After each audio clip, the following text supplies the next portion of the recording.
Capítulo 2. El cuervo sediento. ¿Cómo olvidar semejante día? Suspiro cuando pienso en ella. ¿Era una buena niña después de todo?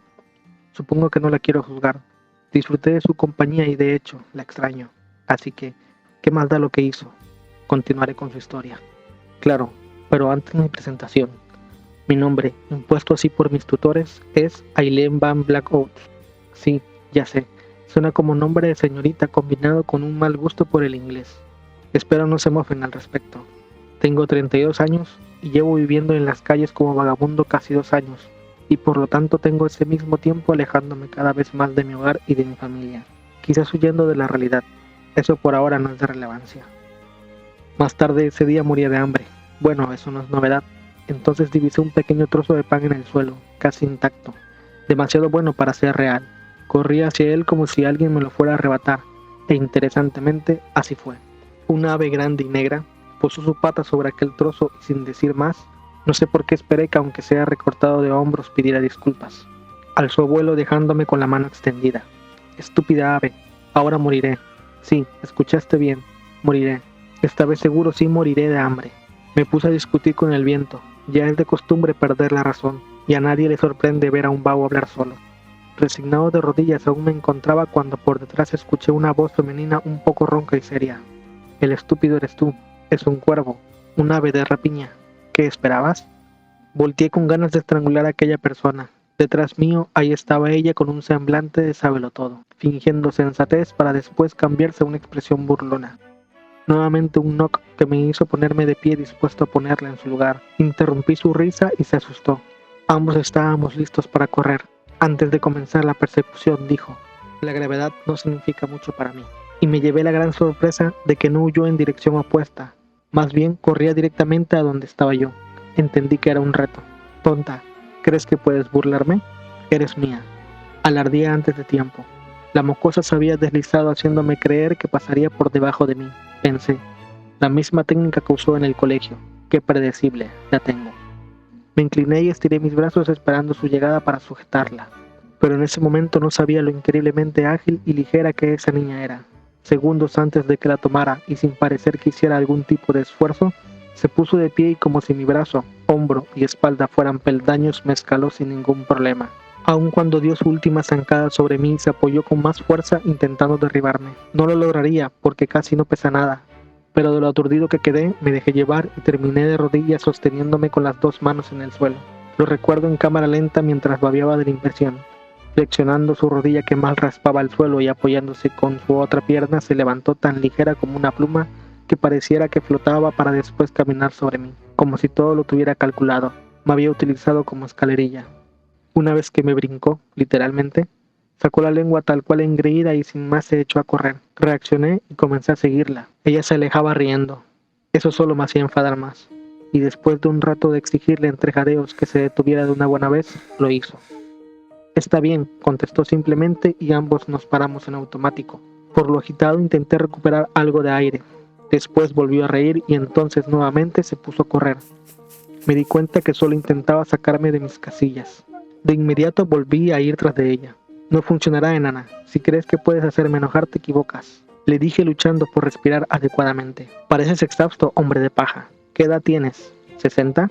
No. Ella corría y reía sin ningún problema. Si te alcanzo, te irá mal.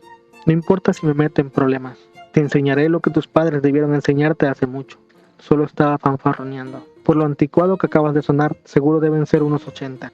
Volvió a carcajearse y parecía disfrutar de la carrera como si de un juego se tratase. Cualquiera pensaría mal de mí si me vieran persiguiendo a una pequeña niña. Bueno, no es como si a alguien le importara esta situación. Un pordiosero persiguiendo a la niña cuervo. No es una escena que conmueva o preocupe. Fuera de eso, seguro los que nos vieran pensarían que no era novedad ver a esa niña meterse en problemas. A pesar de que es ridículo decir que tomé tales provocaciones como si fueran algo serio, bueno, no diré que así fue. Así que, o soy un ridículo, o quizás era el simple hecho de que no tenía nada más que hacer, o que había algo en ella que me hizo querer seguirle a la corriente. De todas formas, yo no tenía a dónde ir, y tener un objetivo a perseguir era mejor que solo estar solo. Salimos de las calles y callejones del pueblo para comenzar a correr por una especie de campo semiarbolado con algo de maleza, antesala de un bosque. No había visto antes tal ruta. Acababa de llegar a ese pueblo un par de semanas atrás. No conocía bien todos los lugares. Seguía corriendo para alcanzarla y noté que ella intentaba llevarme el paso. Estaba cansado, pero no me quise detener. La niña tomaba su distancia asegurándose que no la perdiera de vista. Entonces supe que me conducía a un sitio en específico, pero no me importó. Mientras corría tuve una extraña sensación acentuada, la necesidad de conocerla. A pesar de que ella parecía divertirse, tuve el presentimiento de que necesitaba ayuda. Tenía que conocerla. Atravesamos lo que parecía ser un parque abandonado rodeado de árboles frondosos. Percibí el aire fresco muy diferente al del pueblo, el ruido de pequeñas ramas quebrándose cuando pisábamos, y el sonido repentino de algunas aves comenzó a hacerse más frecuente. Al principio parecían ser solo pajarillos del campo, pero después los silbidos fueron opacados por graznidos. A medida que avanzábamos, mis oídos se llenaron de roncos y guturales, rox rox y crash, producidos por lo que antes era un par y por lo que después fue una gran parvada de cuervos. Al inicio no percibidos a simple vista, ahora estaba rodeado de ellos, sombríos, grandes y escandalosos cuervos que aleteaban sin parar. Por fin se detuvo cerca de un gran árbol y me miró como si se hubiese acabado la diversión. Me causaron un poco de temor esos relámpagos rojos en sus ojos. Inesperadamente se sonrojó como si quisiese decir algo, y después se ocultó detrás del tronco del gran árbol. Tuve miedo porque me sentí presa fácil para un ataque masivo de pájaros violentos sacaojos, y por un momento creí que así sería. Pero ella regresó de su escondite, y como si se sintiera protegida, se acercó a mí caminando con sus manos en la espalda. Pensé que sería otro truco. También dudé en reprenderla como tenía planeado, pues de alguna manera las aves habían guardado silencio, como si fuera el cliché de la calma antes de la tormenta, e imaginé que me observaban fijamente como acechándome, esperando mi movimiento en falso, como si estuvieran de su lado. Era tonto, pero en aquel momento me di cuenta que los cuervos me atacarían si intentaba lastimar a Molly. Figuradamente era como si alguien amenazándome hubiese puesto una navaja, o quizás debería decir un pico, en mi cuello.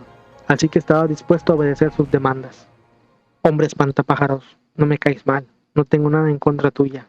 ¿Me odias?, me dijo meciendo sus hombros y estudiando mi comportamiento con su mirada. Mostró una ternura con cierta malicia en su voz y semblante. Me sentí intimidado, sonreí de los nervios y por escalofríos. Claro que no, pequeña lindura, solo bromeaba al decirte esas cosas antes. Me retracto. Es más, te dejaré en paz, a ti y a tus amiguitos. ¿Ok? Sin remordimientos, ¿verdad? Sin pensarlo y sin querer le dije, amigos, ¿no? Fue como si se hubiese producido un clic en la cabeza de Molly al escuchar la palabra amigos. Se creó en ella una espontánea y sincera sonrisa que fue deshecha por el graznido y vuelo repentino de un cuervo. A ambos nos tomó desprevenidos. Después ella extendió su mano revelando lo que ocultaba. Fue una grata sorpresa ver que me ofrecía una pieza de pan aún caliente. Es decir, sin dudarlo en ese momento pensé, recién robada. A no ser que ese árbol produzca panes recién horneados, esta pieza de pan la acabas de robar, ¿no es así? Le miré decepcionado. ¿Eso qué más te da? Dijiste que morías de hambre, ¿no? Contestó un poco molesta llevándose las manos a la cintura como si estuviera regañándome. Pequeña, no importa cuánto sufra, hasta el día de hoy no he robado ni una sola cosa. Realmente no era cierto. Algunas veces si uno tiene la oportunidad no lo piensa ni un solo momento. Yo solo lo decía para darle a la niña una buena impresión de madurez de mi parte. En este caso, aquel árbol es mágico y produce panes, donas, bizcochos y feos pollos asados. Señaló al gran árbol mostrándose indignada de forma infantil. Desde esa primera conversación formal, la mocosa me había dejado en claro su astucia. Con un sarcasmo había dicho una ridícula mentira, habiendo comprendido perfectamente que yo también había dicho una igual. ¿Acaso sientes lástima por mi incidente con el trozo del pan y el cuervo? Supongo que esa ave era un amigo tuyo, ¿eh? No y sí, respectivamente. Deberías tener cuidado con lo que comes. Si hubieses puesto más atención habrías notado que era una trampa. Una letal y venenosa trampa para ratas. Y me refiero a los roedores, no a las personas como tú. Aunque también podría ser comparado con un roedor. Espera, ¿cómo sabes eso? ¿En serio? ¿Realmente había sido salvado por un cuervo? El señor Myrrell tiene problemas con ellas. Así que últimamente ha puesto trampas cerca de sus botes de basura. Además, los Crossware, así es como ella llama a su familia de cuervos, tienen buen olfato y son muy buenos detectando alimentos en mal estado, envenenados o peligrosos para la ingesta de los humanos. ¿Los Crossware? ¿Qué es eso? Es por eso, ya te lo dije, es Crossware. Estoy segura que lo pronunciaste con una sola S. Y me refiero a los cuervos, cerebro de paja. Respondí un poco exaltada, como si no le estuviese prestando atención. No me habías dicho nada antes. Bueno, no importa. Pero entonces el cuervo se habrá muerto. Por supuesto que no. La pequeña me hablaba con mucha confianza, como si fuera su igual, no respetando en lo más mínimo que era mayor que ella. Solo se llevó el pan a un lugar seguro y donde ninguna persona come sobras lo pudiese alcanzar. Me molesté con su contestación, pero en mi cabeza intentaba razonar cómo es que había sido salvado por un cuervo y cómo es que una niña parece estar tan familiarizada con ellos. Ahora veo por qué te dicen en la calle la niña cuervo, no solo por tu apariencia. Realmente son ciertos los rumores acerca de que ellos te siguen, pero pensar que te protegen o que te obedecen es una locura. ¿Cómo conseguirías algo así? ¿Una locura? No, eres tan graciosa, knock. En aquel entonces no entendí qué le causó risa. Supongo que le pareció absurdo lo que la gente pensaba de ella. Eso no fue nada gracioso. ¿De qué te ríes? ¿Hablas en serio? No, me agradas.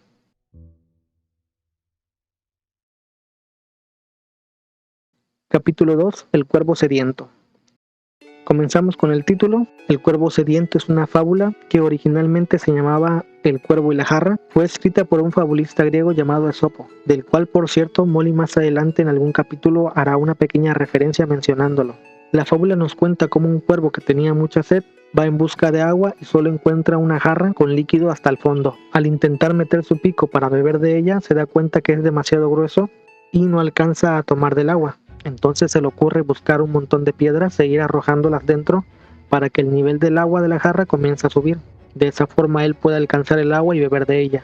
Con esto se nos quiere transmitir, número 1, la inteligencia del animal, del cuervo en específico, y número 2, la moraleja, la cual es que con esfuerzo y dedicación e ingenio puedes llegar a resolver cualquier tipo de adversidad. Entonces decidí ponerle este título, primer motivo, porque se habla del cuervo, de la inteligencia del mismo, de lo que de cierta forma va la historia. Y motivo número 2, porque ambos, tanto Molly como el espantapájaros, representan al cuervo, que tienen una sed, una necesidad de conocerse. El espantapájaros lo dirá de manera directa a lo largo de la narración, específicamente en este párrafo, que a pesar de que no sabe por qué, siente esa necesidad de conocer a Molly, y en el caso de Molly se sobreentiende que también quería conocerlo a él, porque ya les digo yo, de ninguna otra manera Molly hubiese actuado de la manera en que lo hizo con él con cualquier otra persona. Hay un motivo por el cual ella decidió entablar una plática con él, seguirlo y hacer que le siga para llevarlo a donde está el árbol. Molly tenía intenciones, tenía un porqué, no se cuenta durante la historia, pero existe. Y no lo voy a mencionar ahora porque obviamente es un spoiler y es una parte importante de la trama que después se desenvolverá.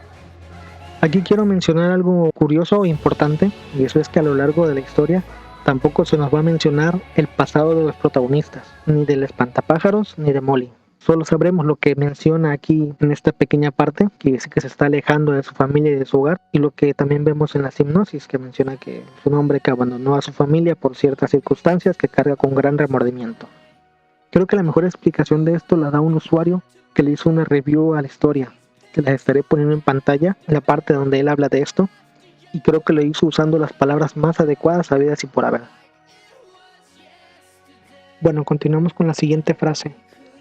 La gravedad no significa mucho para mí. Esta es una frase sacada de una canción de My Chemical Romance, grupo que en su tiempo escuchaba mucho. La canción se llama Corazón a prueba de balas. No será la primera vez que utilice como referencia alguna frase de alguna canción. En otros capítulos más adelante también se habla de una canción del mismo grupo. El motivo por el cual utilicé estas referencias es que porque una de sus canciones de hecho sirvió de base para crear el concepto, o mejor dicho, la base de lo que iba a ser la historia realmente.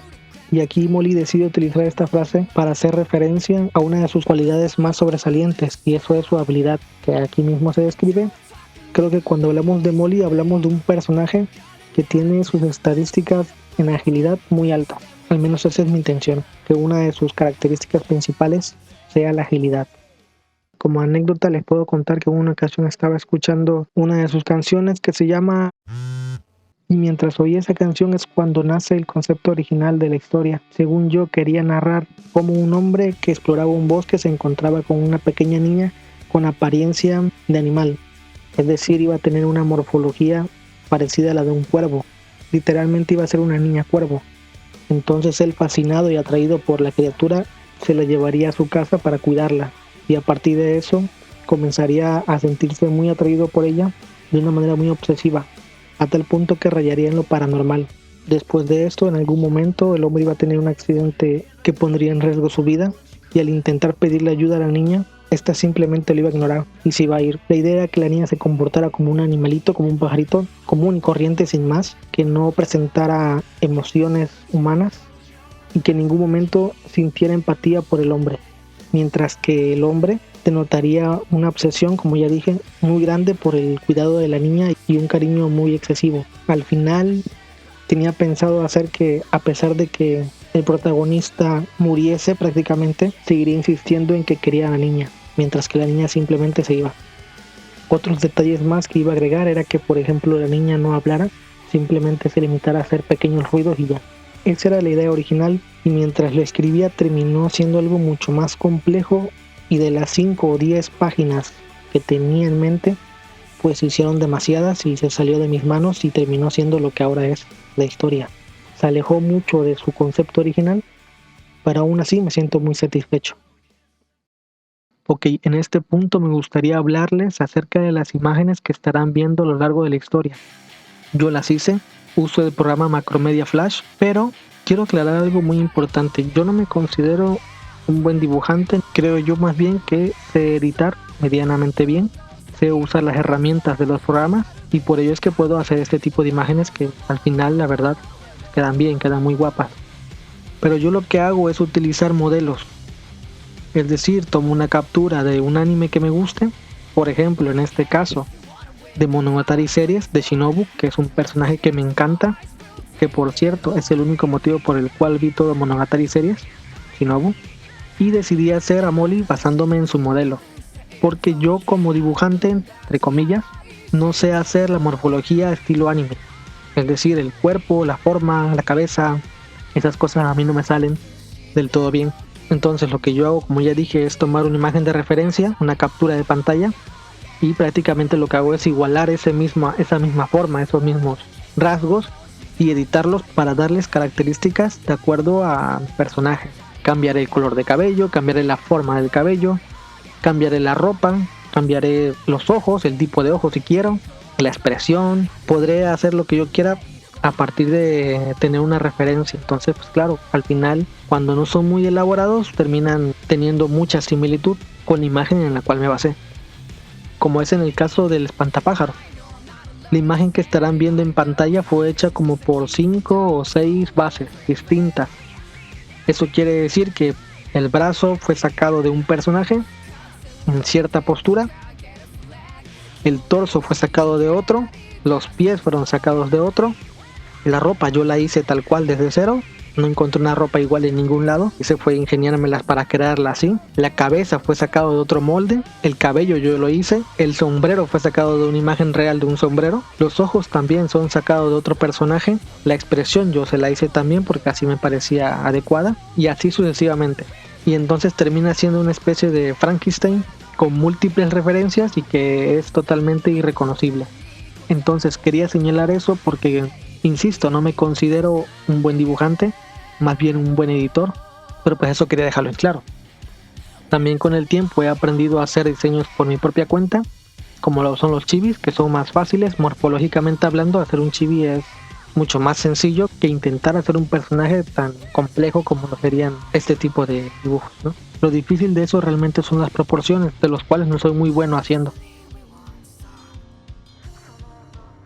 Y pues es todo, no hay mucho más que sacarle a este capítulo. Y pues ya continuaremos con el siguiente. Espero les haya parecido interesante. Y pues nos vemos para la próxima. Gracias por ver.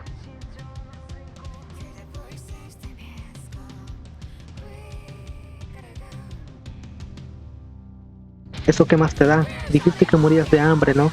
Contestó un poco molesta llevándose las manos a la cintura. ¡A la cintura! ¡Me cago en todo! ¡Me cago en todo!